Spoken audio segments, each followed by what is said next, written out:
Assalamualaikum warahmatullahi wabarakatuh. Perkenalkan saya Muhammad Miftahul Huda, SPD, CGP Angkatan 11 dari Kabupaten Gresik, Jawa Timur.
Naren! Sini kamu! Selamat pagi, Bu. Selalu terlambat. Kamu deh, pasti terlambat. Maaf, Bu. Saya... Apa? Apa coba? Alasan kamu apa lagi? Kapan sih kamu tidak terlambat? Malas sekali ya kamu jadi anak. Saya... Dasar pemalas. Gak kapok-kapok sih kamu. Sudah berapa kali terlambat? Sana, kamu keliling lapangan basket 2 kali. Kenapa saya harus keliling lapangan basket, Bu? Kenapa? Kamu mau lawan ibu? Berani-beraninya jawab. Sudah terlambat, masih berani jawab pula. Sekarang, keliling lapangan basket 5 kali sekalian. Biar kapok. Cepat! Pergi sana ke lapangan basket. Penghukum. Posisi penghukum menggunakan hukuman fisik atau verbal. Guru percaya hanya ada satu cara pembelajaran bisa berhasil, yaitu dengan cara tersebut. Posisi penghukum. Nada suara tinggi. Bahasa tubuh, mata melotot. Jari menunjuk, menghardik. Hasil, kemungkinan murid marah, mendendam, serta bersifat agresif.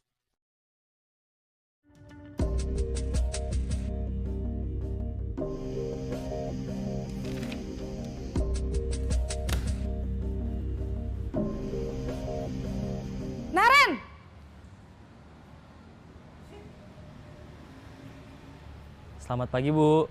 Naren. Kamu kenapa terlambat lagi, Nak? Ya Tuhan, Naren. Kamu senang ya bikin ibu susah ya? Kalau kamu terlambat lagi, nanti ibu yang ditegur bapak kepala sekolah, Nak. Disangka ibu tidak bisa membina kamu. Duh, gimana ini? Maaf, Bu. Duh, Gusti Naren.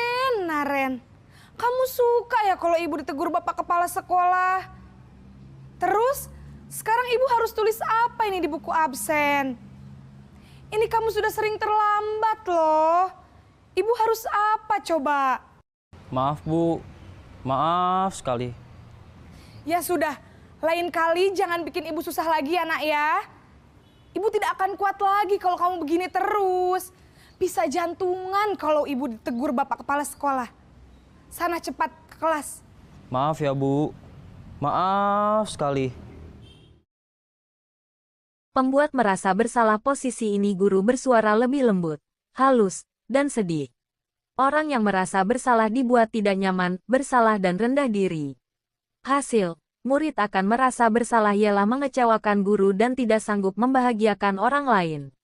Lebih bahaya lagi rekan akan menumpahkan amarahnya yang negatif dengan menyakiti diri sendiri.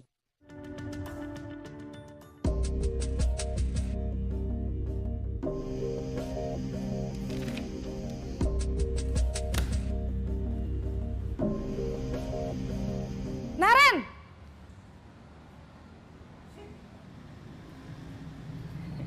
Selamat pagi, Bu. Wah, sudah jam berapa ini, Nak? Terlambat lagi ya, sayang. Iya, Bu. Habis ibu saya lupa bangunkan saya, Bu. Kamu malah menyalahkan ibu kamu. Kamu bukannya anak yang larinya paling kenceng.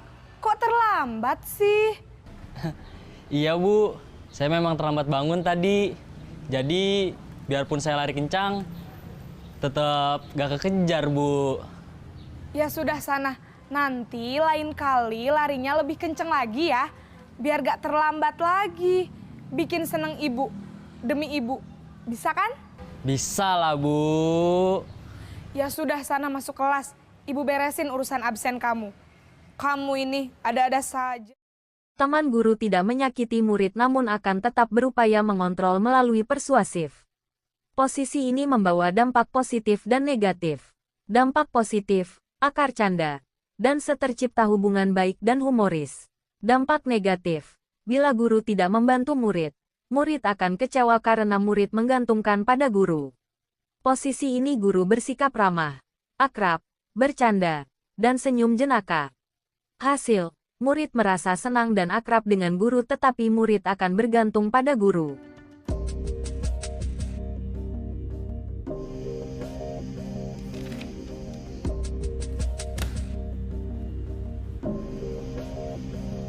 Naren!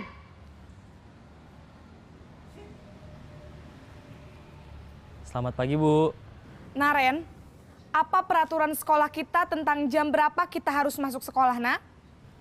Kita harus di sekolah jam 7, Bu. Iya, betul. Sekarang sudah jam 7.20. Naren sudah tahu konsekuensinya jika terlambat hadir. Paham, Bu. Saya harus tinggal kelas pas jam istirahat selama 20 menit. Iya, benar. Konsekuensinya demikian. Jadi nanti jam 9.30 pas istirahat, kamu harus tinggal di kelas, kerjakan tugas tambahan untuk ketertinggalan kamu, ya? Baik, Bu. Pemantau. Posisi pemantau. Guru mengawasi. Murid bertanggung jawab atas perilakunya. Jika murid melanggar maka harus berdasarkan peraturan dan konsekuensi yang telah dibuat. Posisi pemantau. Nada suara datar dan bahasa tubuh formal. Hasil, murid memahami konsekuensi yang harus dijalankan. Guru tidak emosi namun murid tidak nyaman dengan konsekuensi yang dibuat.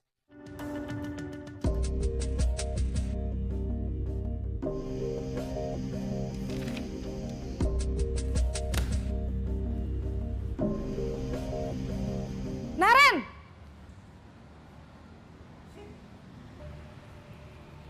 Selamat pagi, Bu. Selamat pagi, Naren. Maaf, Bu. Saya terlambat. Iya, sekolah masuknya jam 7, sekarang sudah jam 7.20. Jadi sekarang bagaimana ini, Naren? Maaf Bu, saya lupa setel alarm saya semalam. Baiklah, menurut kamu, keyakinan sekolah yang mana yang perlu kamu tingkatkan? Menghargai diri sendiri dan orang lain mungkin ya Bu. Setuju. Jadi, apakah Naren meyakini prinsip saling menghormati tersebut? Iya Bu, saya meyakininya. Apakah Naren bersedia memperbaiki masalah keterlambatan ini? Bersedia Bu. Bagaimana kamu akan perbaiki masalah keterlambatan ini? Saya akan coba untuk tidak lupa menyetel alarm saya Bu. Baik, kalau Naren lupa menyetel alarm di rumah, ada orang yang kira-kira bisa bantu mengingatkan tidak? Ada Bu, kakak saya, Kak Ema. Ada lagi selain Kak Ema? Selain Kak Ema, ada ibu saya. Baik, jadi yang mengingatkan Naren adalah Kak Ema dan ibu kamu ya?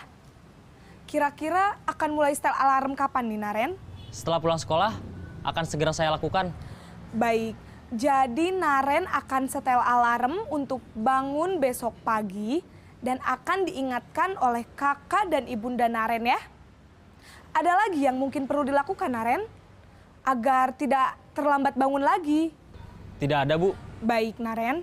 Terima kasih untuk kerjasama kamu. Sekarang kamu perlu kembali. Manajer posisi di mana guru berbuat sesuatu dengan murid. Mempersilakan murid mempertanggungjawabkan perilakunya. Guru mendukung dan membimbing murid agar menemukan solusi atas permasalahannya sendiri. Murid diajak menganalisis kebutuhan sendiri maupun kebutuhan orang lain. Bukan mengatur tetapi membimbing murid untuk dapat mengatur dirinya sebagai seorang manajer bagi dirinya.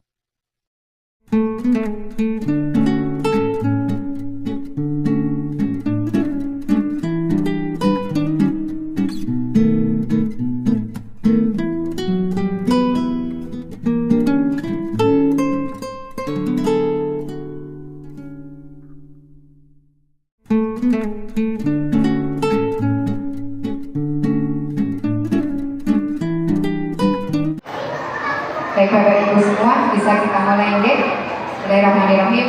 Assalamualaikum warahmatullahi wabarakatuh.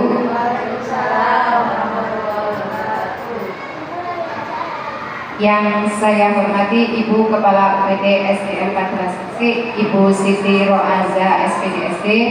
Yang saya hormati ibu-ibu semuanya yang sudah hadir menyempatkan waktunya pada kegiatan diseminasi siang hari ini.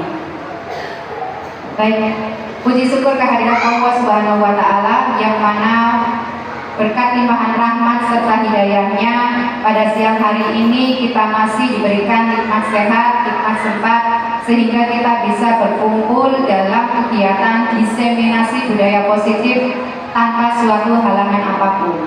Sholawat serta salam semoga tetap tercurahkan kepada junjungan Nabi besar Muhammad Shallallahu Alaihi Wasallam yang telah membimbing kita dari zaman jahiliyah menuju zaman Islamiyah.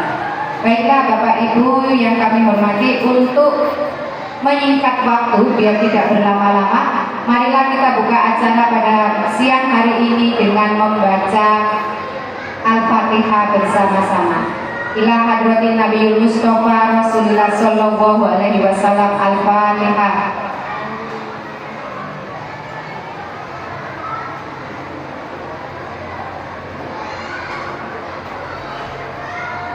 Amin, amin ya rabbal alamin.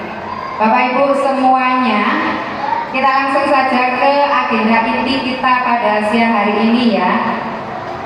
Yaitu di sini saya bersama Pak Miftah ingin melakukan diseminasi budaya positif, artinya menyebarkan pemahaman dan penerapan pengalaman kami mengenai budaya positif yang telah kami pelajari di modul 1.4. Nyun sewu nggih Bu Azza, mohon izinnya. Kita di sini sifatnya sharing nggih Bapak Ibu, jadi tidak ada yang lebih pintar. Kita sama-sama sharing, sama-sama belajar. Jadi nanti barangkali ada masukan untuk kami berdua, monggo bisa langsung disampaikan. Sebelum memulai acara pada siang hari ini, saya punya pantun nih. Jika dikai pantun nanti Bu Sifat, pantunnya mana? Baik. Dari mana datangnya cinta? Bagus, semangat sekali. Dari mata timbul ke hati. Ibu-ibu semuanya, izinkan saya memulai acara pada siang hari ini. Monggo, oke. Nanti saya dengan Pak Miftah akan bergantian memaparkan materi pada siang hari ini. Baik, kita mulai dari yang pertama, yaitu pertanyaan pemantik. Nah, coba perhatikan di sini, Bapak Ibu. Jenengan kira-kira setuju ataukah tidak setuju? Yang pertama, hukuman itu dapat mendisiplinkan anak. Kira-kira setuju tidak? Oh, setuju. Baik. Kemudian yang kedua, pemberian hukuman dengan hal positif seperti membaca atau membersihkan halaman sekolah dapat meningkatkan disiplin anak. Kira-kira setuju apa enggak? Hukumannya positif kayak membaca itu setuju. Baik. Kemudian yang ketiga, memberi penghargaan dapat meningkatkan motivasi belajar anak. Penghargaan berupa reward, poin prestasi. Setuju. Baik. Nah, hari ini kita akan belajar tentang budaya positif ya. Kira-kira apa yang ada di benak jenengan semua tentang budaya positif itu apa sih? Punya gambaran enggak kira-kira? Sesuatu yang bagaimana Bu Siva?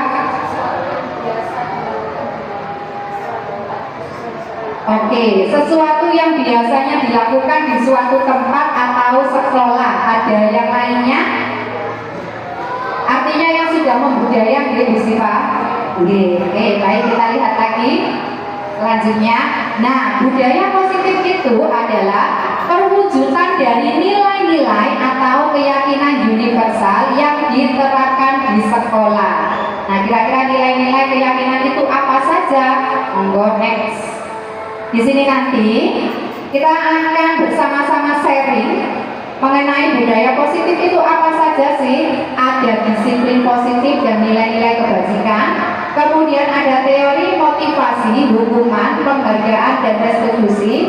Lalu ada keyakinan kelas. Kemudian kebutuhan dasar manusia dan dunia berkualitas. 5 posisi kontrol dan segitiga restitusi. Baik, kita mulai dari yang pertama, yaitu disiplin positif dan nilai-nilai kebajikan universal. Nah, kalau tadi kita sudah ke pertanyaan pemantik, jangan sudah jawab setuju atau tidak setuju. Sekarang mungkin yang kita selama ini yang kita ketahui mengenai disiplin itu, yang pertama, disiplin itu berarti tata tertib, ya, teratur, harus patuh pada peraturan. Zina Bonzi. Yang kedua, biasanya kalau sudah ada tata tertib pasti ada hukumannya.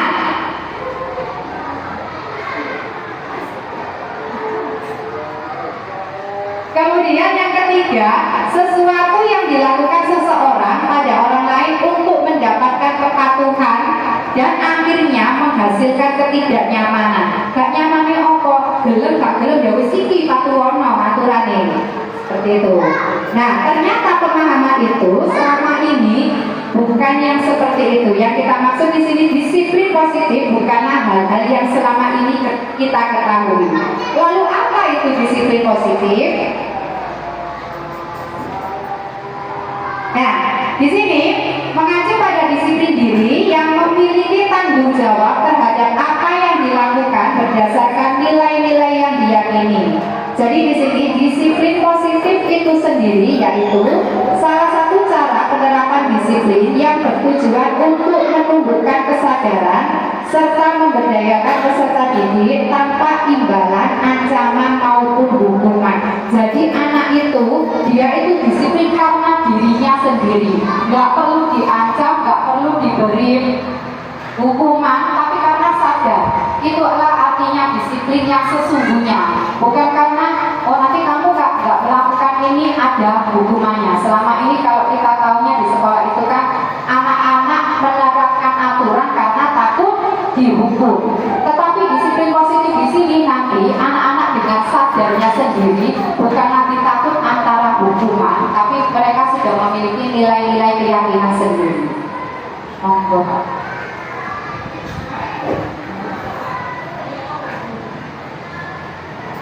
Nah, dalam disiplin positif ada nilai-nilai kebajikan yang harus ditanamkan pada anak.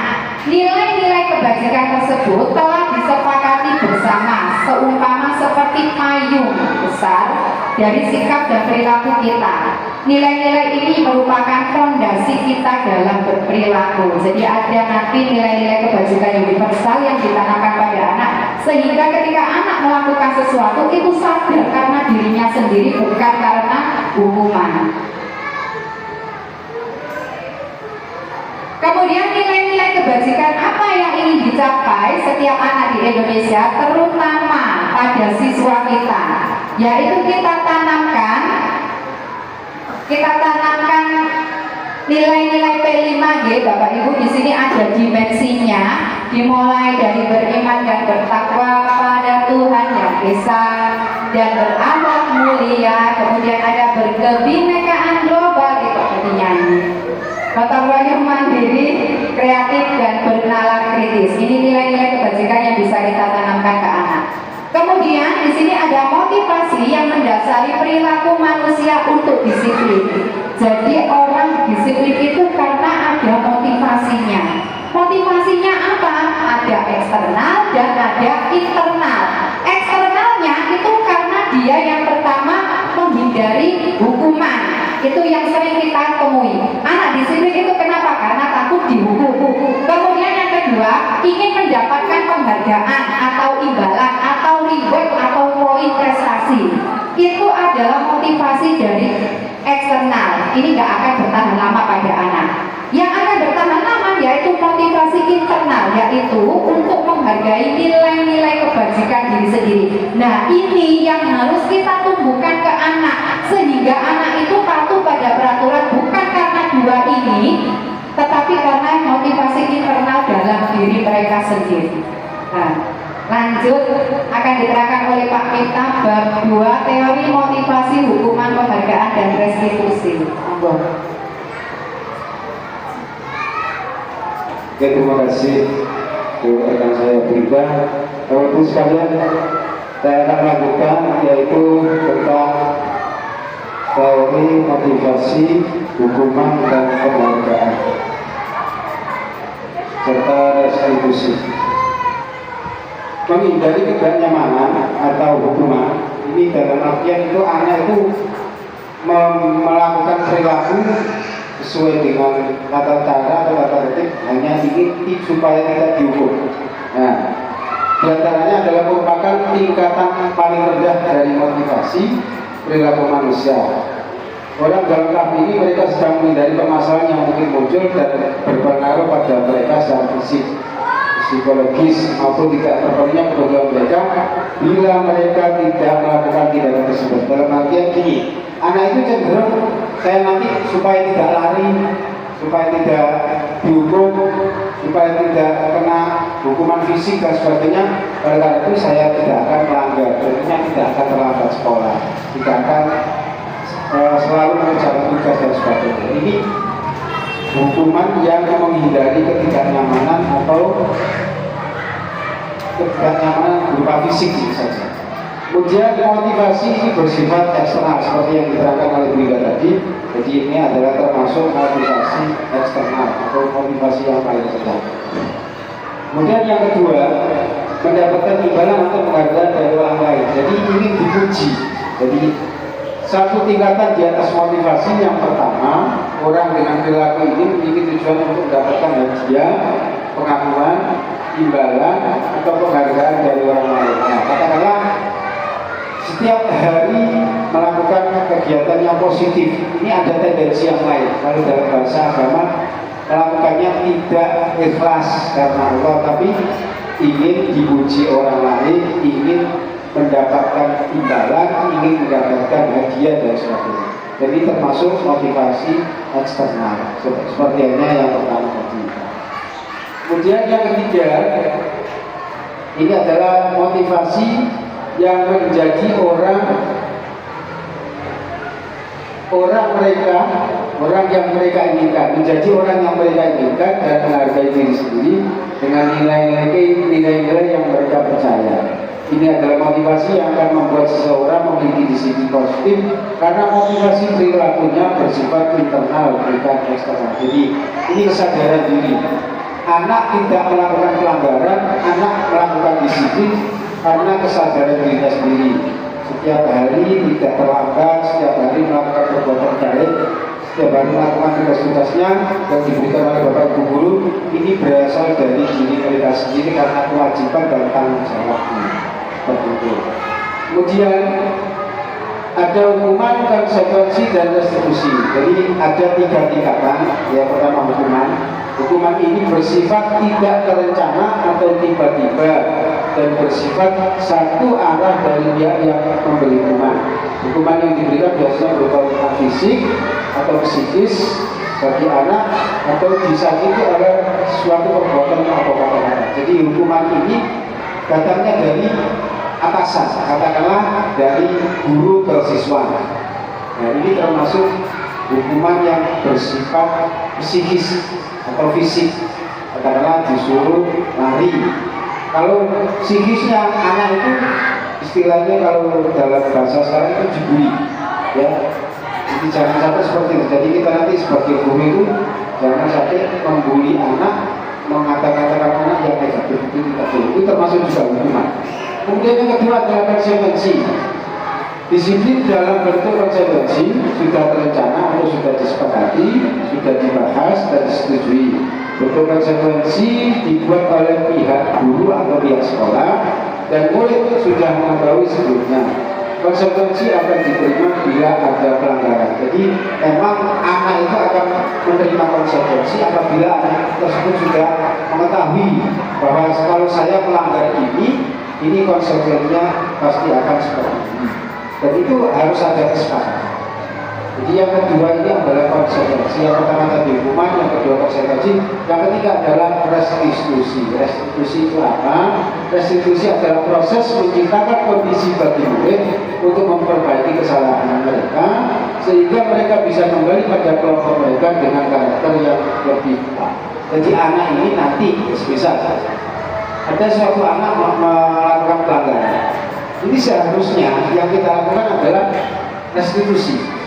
Jadi tidak menghukum, kemudian tidak memberikan konsekuensi atas hukumannya, tetapi ada proses-proses yang disebut dengan restitusi. Nah, nanti kita akan bahas lebih lanjut. Yang pertama dihukum, selanjutnya dihukum oleh penghargaan. Di Alifon merupakan baik penghargaan maupun hukuman adalah cara-cara mengukur perilaku seseorang yang menampilkan potensi untuk belajar yang penghargaan sebenarnya adalah ditiadakan adalah tindakan belajar itu sendiri. Next. Dihukum oleh penghargaan. Ini maksudnya apa? Jadi anak itu akan mendapatkan penghargaan ini sebenarnya itu bukan masalah yang positif, tetapi masalah yang negatif untuk keberlanjutannya. Karena memang bersifat eksternal itu tadi. Yang pertama pengaruh jangka pendek dan jangka panjang. Penghargaan tidak efektif, penghargaan merusak hubungan, penghargaan mengurangi ketepatan, penghargaan menurunkan kualitas, penghargaan mematikan kreativitas, penghargaan mendukung motivasi dari dalam diri atau jadi penghargaan ini ternyata tidak selalu memberi efek yang positif. Karena anak itu akan terpaku pada penghargaan, ingin mendapatkan penghargaan saja. Tetapi kalau tidak ada penghargaan, anak itu akan melakukan perbuatan yang berbeda lagi karena tidak ada penghargaan. Seperti itu. Bentuk program kebajikan atau apresiasi. Dalam memberikan apresiasi atau pengakuan perlu diingat beberapa hal. Yang pertama, beri pengakuan secara khusus. Khusus ini berarti khusus kepada anak-anak yang melakukan budaya positif tadi. Yang kedua, beri pengakuan secara pribadi. Beri pengakuan kepada semua murid atau bergantian. Beri pengakuan secara konsisten dan fokus pada proses. Kemudian contoh pengakuan apresiasi kebajikan. Yang pertama, pembuka, kemudian dari kebajikan, kemudian situasi. Ini contoh. Kemarin saya perhatikan, nah ini contoh kepada ya contoh kepada Jadi anak itu kalau kita katakanlah kita perhatikan, itu akan merasa nyaman daripada tidak semata-mata kemudian kita vonis, kita hukum, kita judge, itu tidak seperti itu. Lebih suka anak itu diperhatikan. Kemudian nilai kebajikannya adalah rasa empati itu besar sekali. Ini berarti ada rasa saling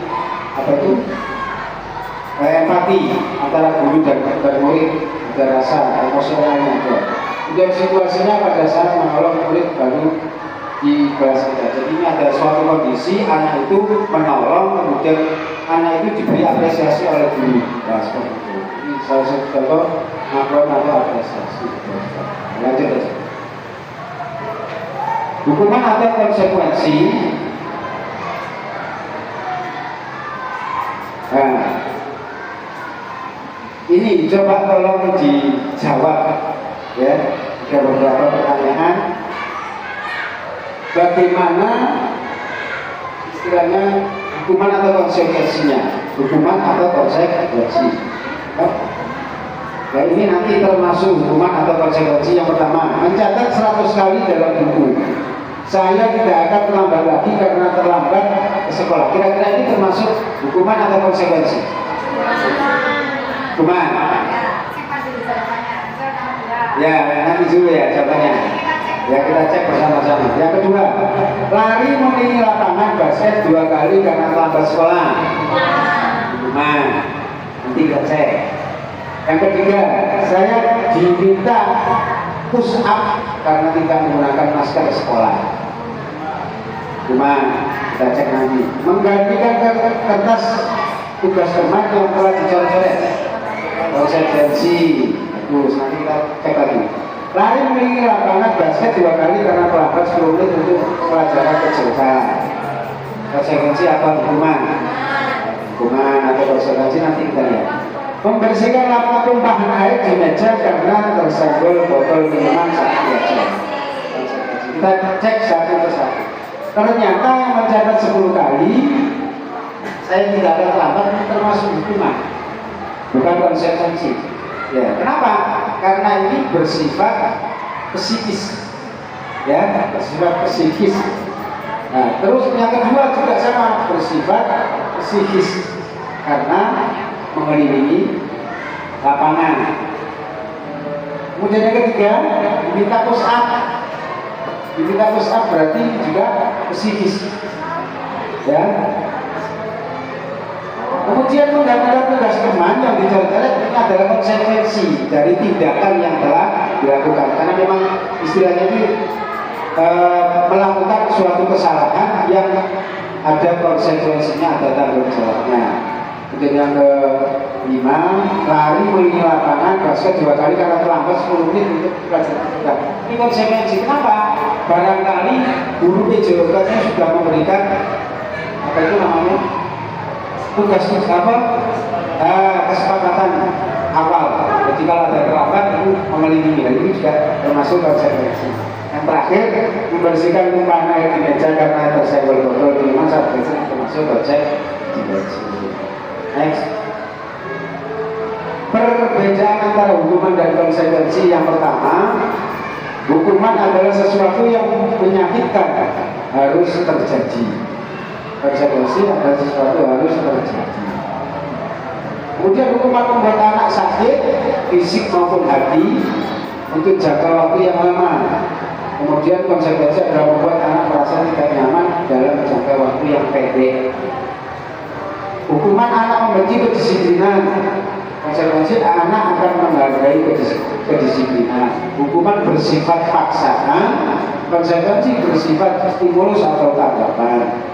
Kemudian hukuman mendorong anak menyakiti diri sendiri, konsekuensi mendorong anak agar mudah menyesuaikan diri.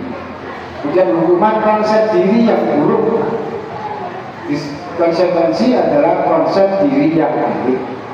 Hukuman merupakan anak belajar untuk menyembunyikan kesalahan, konsekuensi anak belajar untuk mematuhi peraturan. Hukuman termasuk marah, rasa bersalah, dipermalukan, rasa tidak dihargai, ini termasuk. Kemudian yang termasuk konsekuensi adalah tidak hak, dibuat tidak nyaman, diasingkan untuk sementara atau typhoon. Nah, ini perbedaan hukuman dan konsekuensi. Langsung saja, dan tidak terlalu lama ya. Keyakinan kelas akan dilanjutkan dan diterangkan oleh Bu Linda.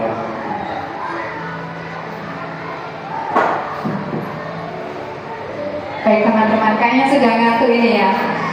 Jam rawan makan siang. Jadi, saya lanjutkan dulu untuk yang keyakinan kelas ya. Mungkin Bapak Ibu itu sudah sering mendengar ya kesepakatan kelas, aturan atau peraturan. Nah, keyakinan kelas itu apa? Keyakinan kelas merupakan nilai-nilai kebajikan universal yang disepakati secara tersirat dan tersurat, lepas dari latar belakang suku, negara, bahasa maupun agama. Nah, pembentukan keyakinan kelas. Jadi di sini pembentukan keyakinan kelas biasanya kita tahu namanya itu di kelas itu kesepakatan kelas. Tetapi kalau keyakinan kelas itu kita lebih menanamkan ke nilai-nilai universal. Jadi ketika di dalam pembuatan keyakinan kelas, misalkan anak-anak itu dimintai, kita harus menerangkan ini ya langsung aja. Jadi anak-anak dimintai pendapatnya. Nah, kira-kira kamu itu pengen kelas yang seperti apa? Kelas impianmu seperti apa? Nanti jawaban dari anak-anak itu kita tampung semuanya. Setelah ditampung kita simpulkan. Tetapi nanti perbedaannya kita tidak menggunakan kalimat negatif. Misal itu nanti ada anak yang bilang tidak boleh berisik saat guru menerangkan. Nah, kata tidak boleh itu kita cari nilai kebajikannya apa ya kira-kira. Kalau nggak boleh berisik berarti kita harus mendengarkan. Mendengarkan itu berarti sikap yang apa? Menghargai bisa, kemudian tertib bisa. Kita cari nilai kebajikannya di situ. Kemudian misalkan tidak boleh mengejek teman. Dari kalimat itu kita sederhanakan lagi, kita cari nilai kebajikannya. Nggak boleh ngejek berarti kita harus saling menyayangi, menghargai. Nah, jadi seperti itu keyakinan kelas dibuat antara guru dan murid bersama-sama, bukan dari satu pihak saja kita buat kemudian anak-anak mematuhi, tapi dari masukan murid kita buat bersama-sama, kita sepakati bersama.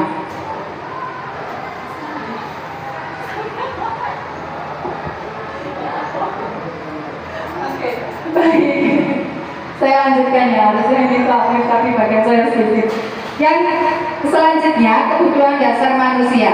Next. Kebutuhan dasar manusia adalah segala bentuk yang kita lakukan untuk mendapatkan yang kita inginkan.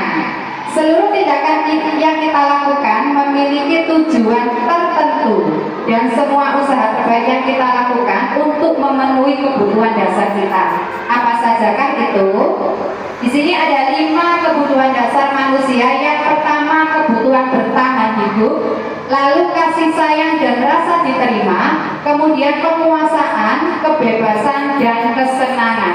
Artinya kita sebagai seorang guru dalam menghadapi murid yang melakukan kesalahan, kita validasi dulu kenapa dia sampai melakukan kesalahan itu. Mungkin yang pertama karena alasannya dia merasa ini unggul, katakanlah misalkan muridnya Pak Adam, ada yang ngejek temannya, wah nyatut bangun naik iso, aku loh ini kok wis iso. Nah, anaknya yang diajak nangis, Pak Adam nggak boleh langsung menyalahkan. Loh kenapa kok ilok mau kancamu, tapi ditanya dulu kenapa kok seperti itu. Biasanya itu anak yang ngejek seperti karena dia merasa bisa. Nah, ini dia Pak berupaya untuk memenuhi kebutuhannya, yaitu pengakuan atas kemampuan. Aku ini loh Pak nyaduk balik kok iso kayak ngomong iki gak iso Pak. Seperti itu. Jadi ketika anak berbuat salah itu pasti karena ada hal yang ingin dipenuhi dari 5 ini.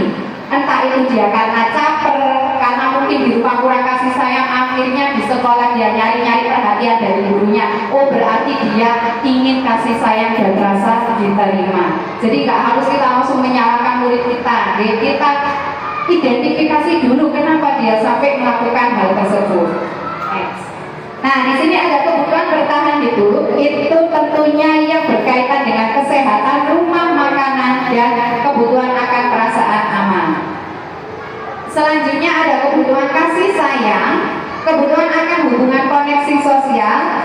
ingin disayang dan diterima dan menjadi bagian dari suatu kelompok.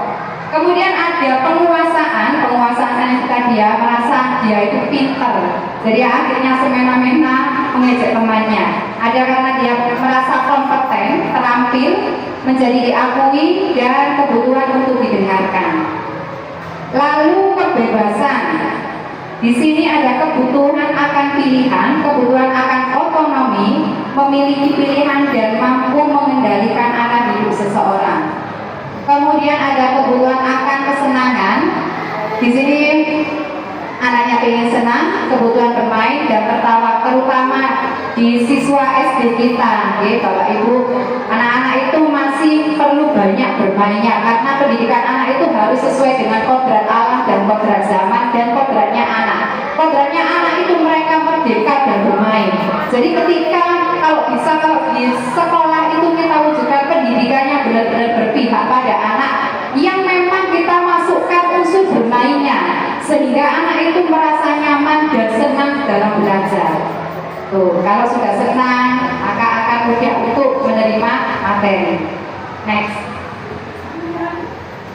Dilanjutkan Pak Miftah. Oke, akan saya lanjutkan lagi. Memang kolaborasi ya seperti ini ya.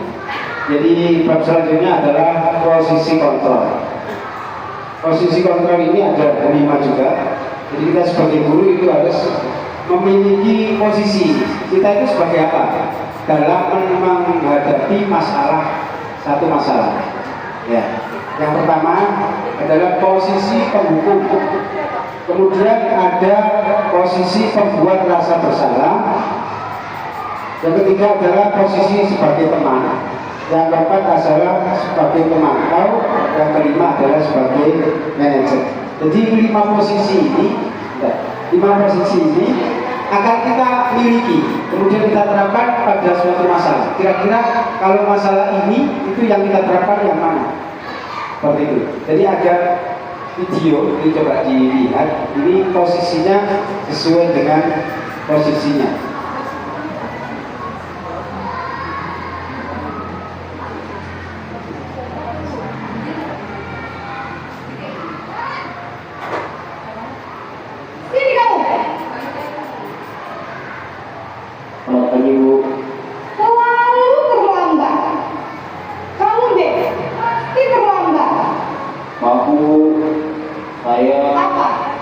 Apa coba? Alasan kamu apa lagi? Kapan sih kamu tidak terlambat? Malah sekali ya kamu jadi anak. Saya Kamu sudah berapa kali terlambat? Sana. maaf Bu. Gusti Naren. Kamu suka ya kalau ibu tidur kepala sekolah. Terus sekarang ibu harus tulis apa ini di buku absen? Ini kamu sudah sering terlambat loh. Ibu harus apa coba? Maaf Bu. Maaf sekali. Ya sudah, lain kali jangan bikin ibu susah lagi ya nak ya. Ibu tidak akan kuat lagi kalau kamu begini terus. Bisa jantungan kalau ibu tidur bapak kepala sekolah. Karena cepat kelas. Maaf ya Bu. Maaf sekali.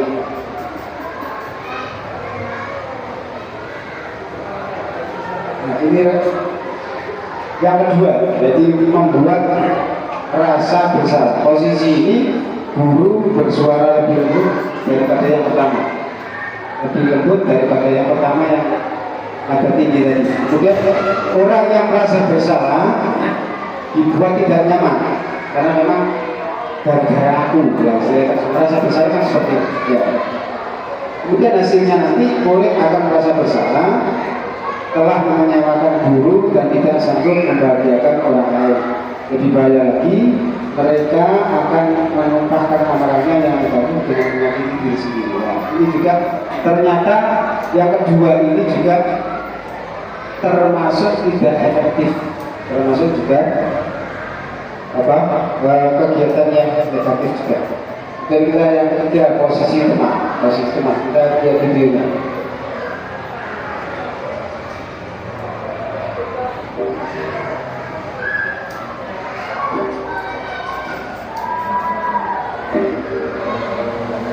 Naren,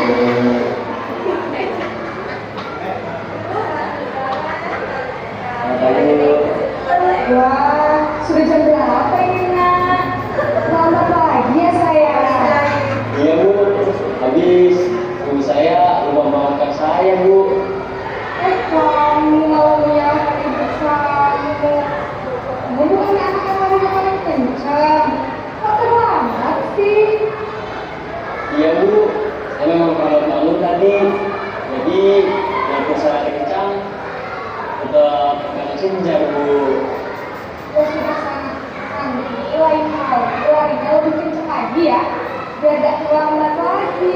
Bikin senyum ibu demi ibu. Bisa kan? Bisa lah, Bu. Ya sudah, saya masuk kelas. Budaya sih harus absen kamu. Aku ini budaya sengaja. Di posisi yang ketiga sebagai teman, kira-kira dari 3 posisi, sementara 3 posisi, kira-kira yang enak itu yang mana? Yang nyaman yang mana? Nah, jadi guru tidak menyakiti murid, namun akan tetapi berupaya mengontrol melalui persuasi, melalui pendekatan-pendekatan. Ya, di cara positifnya akan bercanda, akan tercipta hubungan yang baik dan harmonis kayak seperti teman, bukan seperti anak yang merasa bersalah. Ya. Kemudian posisi guru bersifat ramah, akrab, bercanda dan senyum jelaka. Dan hasilnya nanti murid merasa senang dan akrab dengan guru, tetapi murid akan bergantung pada guru. Ya, seperti itu. Kemudian kita lihat yang posisi yang keempat. Posisi sebagai pemantau atau monitor.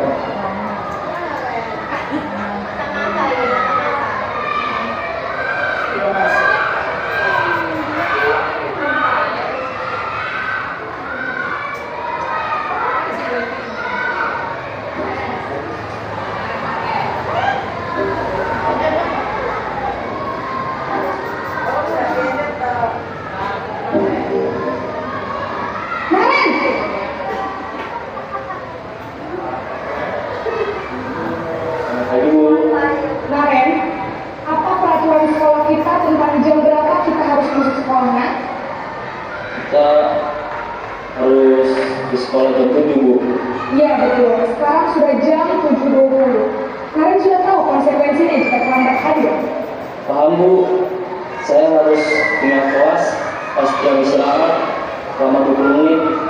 Iya benar, konsekuensinya demikian. Jadi nanti jam 9.30 pas istirahat, kamu harus tinggal di kelas, kerjakan tugas tambahan untuk ketertinggalan kamu, ya? Baik, Bu. Si pemantau guru mengawasi murid, bertanggung jawab atas perilakunya. Jika murid melanggar maka harus berdasarkan peraturan dan konsekuensi yang telah dibuat atau disepakati. Posisi ini memantau nada suara dibuat datar dan bahasa tubuh yang formal, ya, tidak seperti yang pengumuman tadi. Kemudian hasilnya murid akan mengambil konsekuensi yang harus dijalankan. Guru tidak emosi, namun murid tidak nyaman dengan konsekuensi yang dibuat. Dan yang terakhir, posisi manajer.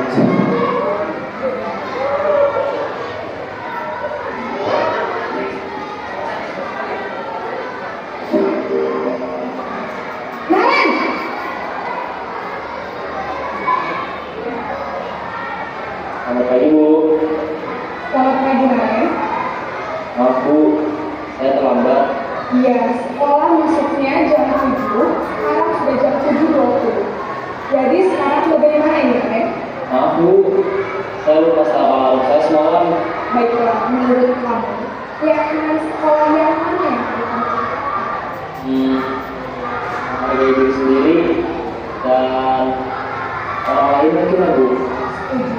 Jadi, apakah Naren yakin prinsip sayang menghormati tersebut? Iya, Bu. Saya meyakininya. Apakah Naren bersedia memperbaiki masalah keterlambatan ini? Bersedia, Bu. Bagaimana kamu akan memperbaiki masalah keterlambatan ini? Saya akan coba untuk tidak lupa menyetel alarm saya, Bu. Baik, kalau Naren kamu alarm di rumah, ada orang yang kira-kira bisa bantu mengingatkan tidak?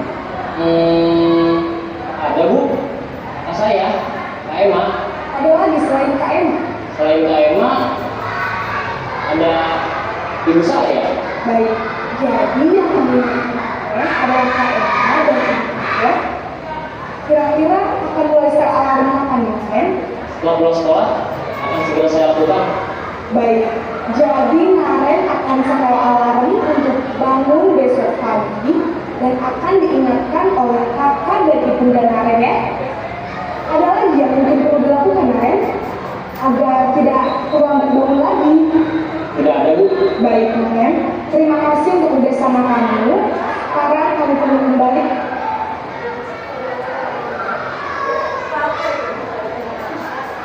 di posisi yang terakhir, posisi sebagai manajer. Jadi guru itu ada posisi sebagai manajer, tidak hanya perusahaan saja.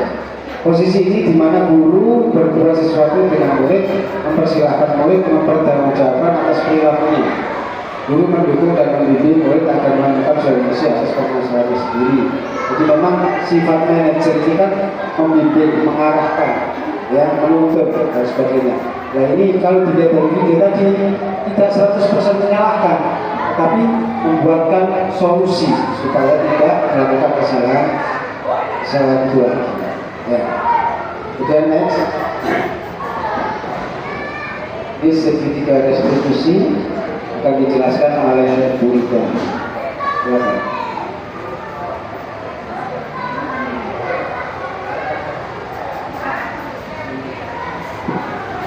Baik Bapak Ibu ya, tadi sudah kita simak bersama video tentang 5 posisi kontrol. Kira-kira kalau menurut jenengan semua, aku ini gimana ya yang biasa sering kita lakukan? Jadi teman, pemantau, manajer, pembuat rasa bersalah, atau penghukum? Yang sering dilakukan kira-kira yang mana? Yang penghukum, ada yang menghukum, kemudian ada yang kedua, pembuat rasa bersalah. Gak mau nak, kok tambah ibu ini sih gitu, mau panas sekolah loh nak. Itu kayak Bu Edma. Ya, biar. Ya, jadi kira-kira posisi manakah yang terbaik? Yuk kita lanjut ke segitiga restitusi dulu. Jadi nanti sebagai seorang guru, posisi terbaik yang harus kita terapkan ketika menghadapi masalah yaitu sebagai manajer. Dalam menangani masalah anak, kita bisa menerapkan segitiga restitusi. Nah, di sini segitiga restitusi ada 3 tahapan. Yang pertama menstabilkan identitas, kemudian yang kedua validasi tindakan yang salah, dan yang terakhir menanyakan keyakinan. Yang pertama yaitu menstabilkan identitas, dilakukan berdasarkan prinsip bahwa membuat kesalahan itu bagian dari proses. Contoh, anaknya terlambat datang ke sekolah, pasti dia sudah takut kan? Maaf Bu, saya terlambat. Nah di sini kita tidak langsung menyalahkan, tetapi kita stabilkan identitasnya dulu.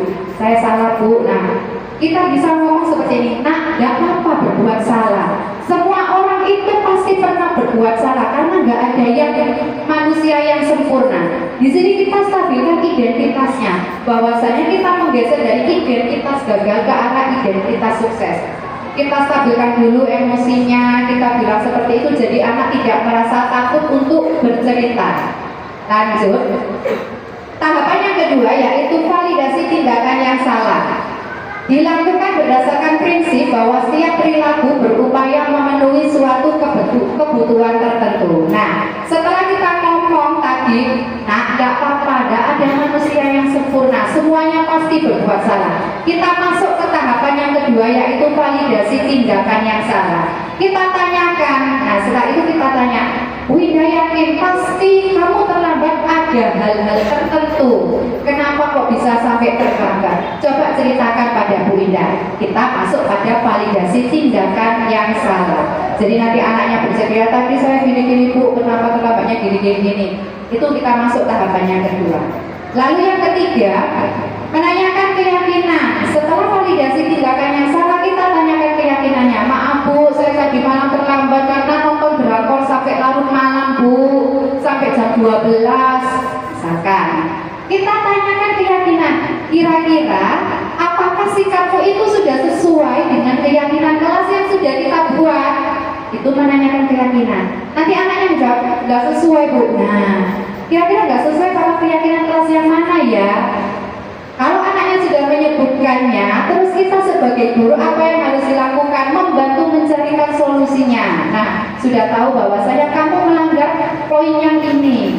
Bagaimana caramu untuk memperbaiki kesalahan ini? Oh Bu, saya besok akan menyetel alarm sebelum tidur.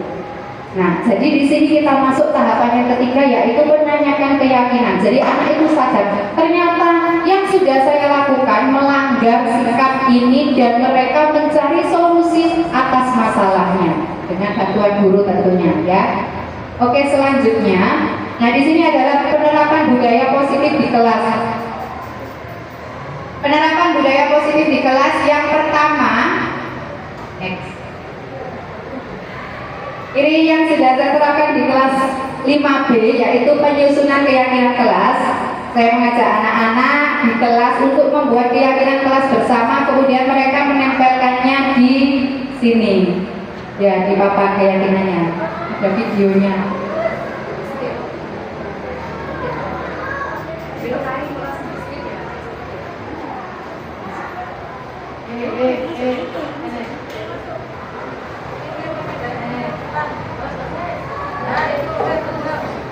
Sugeng rawuh Pak Sis.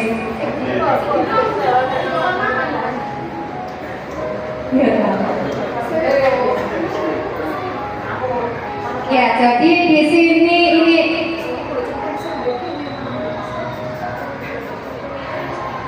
pembuatan keyakinan kelas yang sudah saya lakukan bersama siswa saya di kelas 5B. Awalnya itu anak-anak saya tanyakan, kelas impianmu itu yang seperti apa sih, Nak? Kemudian saya kasih sticky note di sini.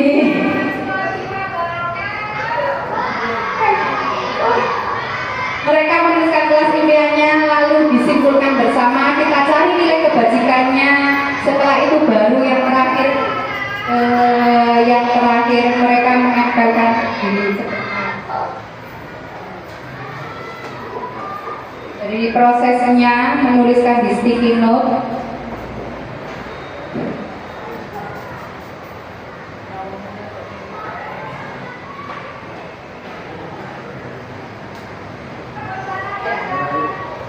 Nah, dari mereka menempelkan sticky note, kemudian dari yang mereka tempelkan tentang kelas impian mereka itu, kita simpulkan bersama, kita cari nilai kebajikannya.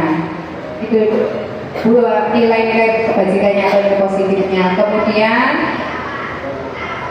setelah dirangkum, anak-anak menuliskan sendiri keyakinan kelasnya, lalu ditempel di mading. Jadi kita pajang keyakinan kelas yang sudah dibuat anak-anak di mading atau di dinding kelas kita, sehingga mereka akan bismillah ya, akan ingat dan semoga tidak melanggarnya.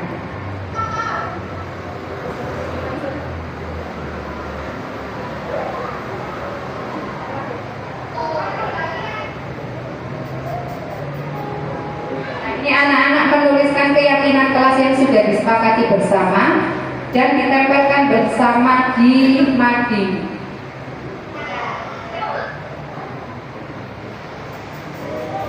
Ini nempelnya, nempel satu-satu, dibuat bersama anak-anak. Di keyakinan itu bukan cuma dari guru, anaknya harus mematuhi, tapi bareng-bareng.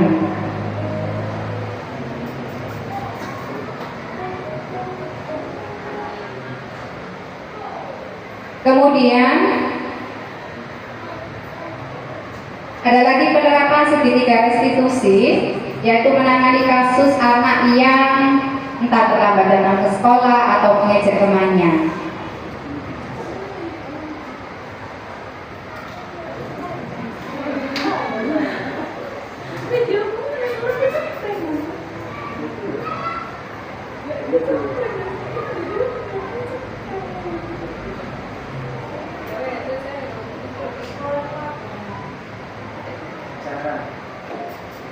Restitusi yang berarti ada menstabilkan identitas.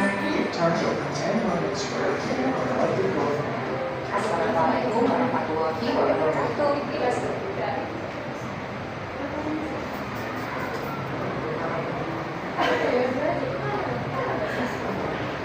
Cuplikan saja ya.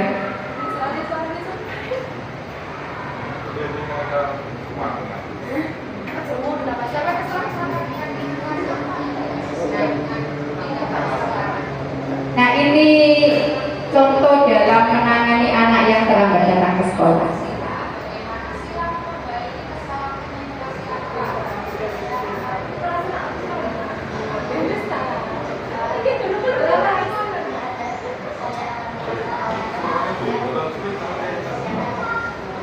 Oke, bagus sekali. Kira-kira kedepannya Sila ingin menjadi anak seperti apa sih? Saya ingin menjadi anak yang disiplin dan mandiri. Oke, baik sekali. Nah, Ibu menghargai tindakanmu Sila. Sekarang, ayo kita masuk ke kelas. Ya mohon maaf ya, karena bukan artis jadi kayak kaku.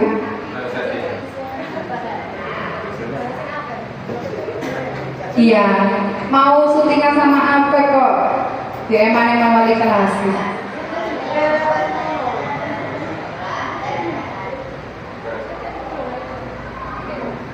Baik Bapak Ibu, demikianlah diseminasi dari kami mengenai budaya positif di sekolah. Kurang lebihnya mohon maaf yang sebesar-besarnya. Barangkali sebelum saya tutup ada yang mau ditanyakan, monggo silakan. Oh ya, silakan Bu Sipa.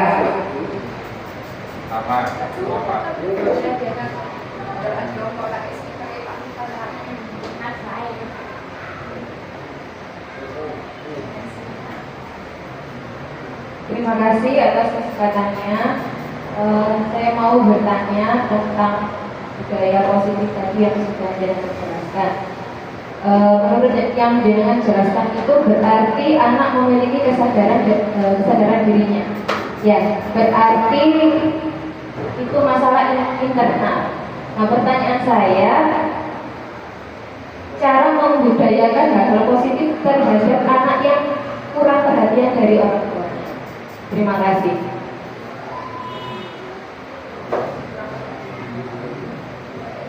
Terima kasih. Pertanyaan sangat bagus sekali. Bagaimana cara menangani anak-anak yang kurang perhatian dari orang tuanya? Setelah itu, Prof.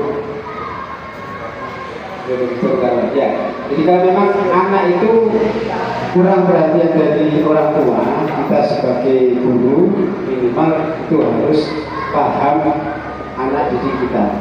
Apakah anak itu kebutuhannya apa dulu? Kalau tadi kebutuhannya kurang kasih sayang dari orang tua, kita di sekolah sebagai orang tua, nah, menyayangi anak sebagaimana orang tua mereka. Ya. Minimal anak itu nyaman dulu, senang dulu, baru nanti kita terapkan disiplin, kebudayaan disiplin kita terapkan pada anak itu. Nah, kita dekati, katakan tadi 5 posisi itu paling aman kita cari yang posisi ketiga, ya. Kenapa? Kita pendekatan dulu. Pendekatan sebagai teman, posisi yang ketiga itu tadi.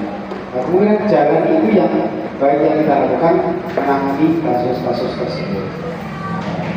Mungkin itu jawaban dari kami. Ada lagi pertanyaan?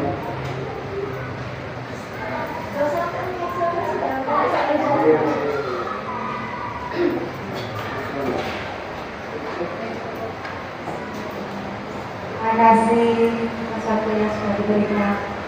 Ini ada salah satu siswa itu yang sering terlambat sekolah bukan karena dia yang bangunnya itu kurang pagi atau tidak mau bangun, tetapi karena dia ini berangkat bersama ayahnya. Jadi orang tuanya itu tidak mau berangkat atau mengantarkan anaknya dulu. Jadi santai aja sama ayah. Sedangkan masuknya ayahnya itu siang.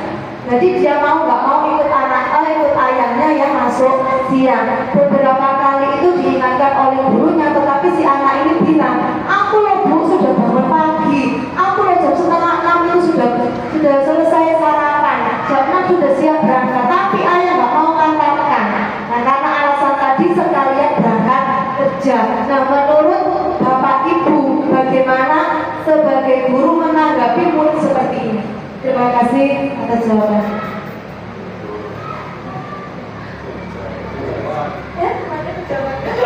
Terima kasih atas jawabannya, ya, sama-sama. Kayaknya ini ayahnya yang perlu direstitusi ya, bukan anaknya. Baik, keberhasilan suatu pendidikan itu nggak akan berhasil kalau tidak ada antara kerjasama dengan guru dan orang tua. Jadi kalau mungkin dalam kasusnya Bu Endang ini tadi, apakah sudah pernah memanggil ayahnya? Ibunya? Oh, kan masih mamanya, sebenarnya sama ayahnya, ya maksudnya. Jadi dikonsultasikan dengan orang tuanya, ya satu kali.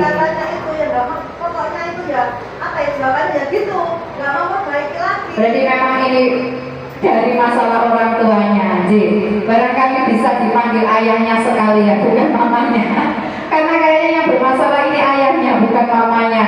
Ya, jadi kalau menurut saya tadi karena sudah dikonsultasikan, mungkin bisa dipanggil lagi, kita konsultasikan lagi, karena kita di sini nggak akan berhasil kalau nggak ada kerjasama mamanya dengan sekolah, orang tua dengan sekolah.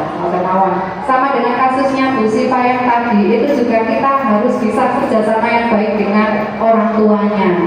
Ya, jadi nanti apa-apa yang terjadi itu kita akan berhasil kalau kita bisa kerjasama baik antara orang tua dengan guru. Nanti kalau semisal masih seperti itu bisa langsung konsultasi ke Bu Azza, ke kepala sekolah langsung. Kalau sama gurunya masih mental, langsung ke kepala sekolah. Tuh saya. J sami-sami. Monggo yang lainnya. Sudah jelas? Tidak ada lagi yang mau ditanyakan?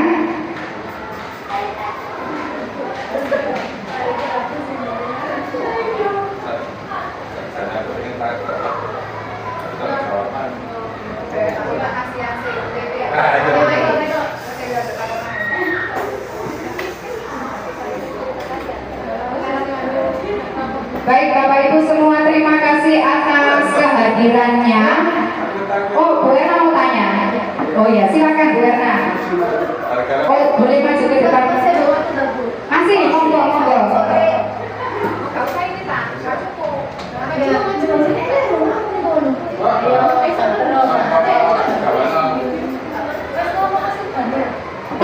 Terima kasih atas waktunya Bu Indah sama Pak Mir. Saya ingin bertanya mengenai disiplin positif untuk anak-anak. Bagaimana cara menumbuhkan karakter disiplin positif bagi peserta didik tanpa menggunakan pujian dan hukuman? Terima kasih. Terima kasih atas pertanyaannya. Bagaimana cara menumbuhkan disiplin positif tanpa pujian dan hukuman? Tanpa reward dan punishment. Ya, jadi baik, akan saya coba menjawab.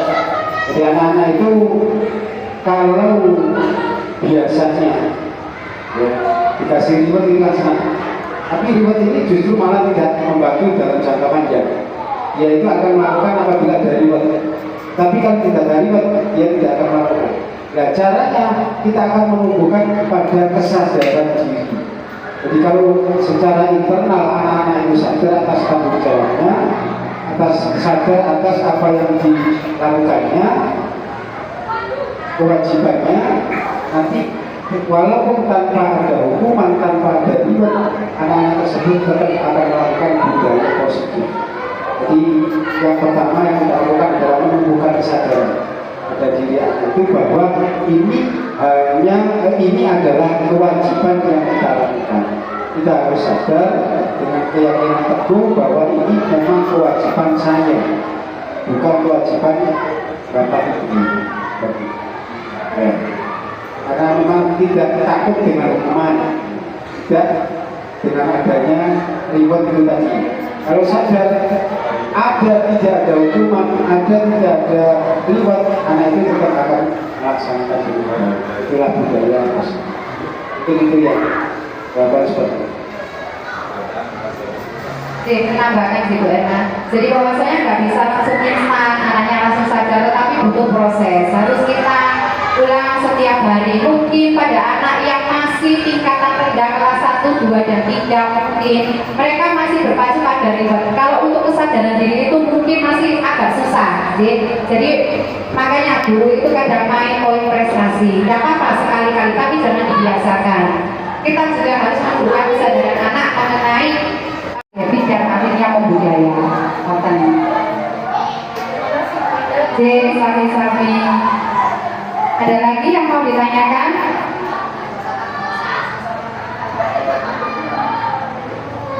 Sampun, Bapak Ibu. Oke, baik. Terima kasih banyak atas waktu dan kesediaannya dalam kegiatan diseminasi siang hari ini. Semoga apa yang kita dapatkan hari ini dapat bermanfaat bagi kita semuanya. Semoga tergerak, lekas bergerak, dan mari menggerakkan. Saya punya pantun nih Bapak Ibu. Ikan hiu makan tomat. Anak bisu Mas.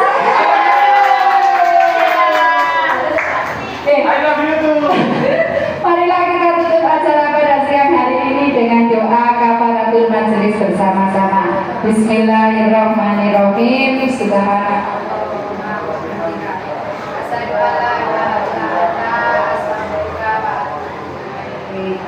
Terima kasih Sarahiu semuanya. Assalamualaikum warahmatullahi wabarakatuh.